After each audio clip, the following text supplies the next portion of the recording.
গরমের নাচের ক্লাসের পরে আমরা চলে গিয়েছিলাম একটু নদীর ধারে হাওয়া খেতে। সো হেই গাইস, আমি হলাম তনুশ্রী আর আপনারা দেখছেন আমাদের জীবনের ছোট ছোট মুহূর্তগুলো।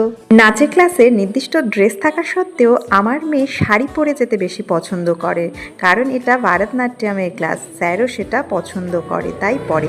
ক্লাস শেষ হয়ে যাওয়ার পরে চলে গিয়েছিলাম আমাদের এখানে ইছামতি নদীর ধারে। তো সেখানে গিয়ে দেখি এত হাওয়া দিচ্ছে যে আমার মেয়ে একটু বলল একটু কাজল স্টাইলে পোজ দিয়ে একটু ফটো তোলো তো মাম্মা। তাই আমি একটু ফটো তুলতে আর ভিডিও শ্যুট করতে ব্যস্ত হয়ে পড়লাম।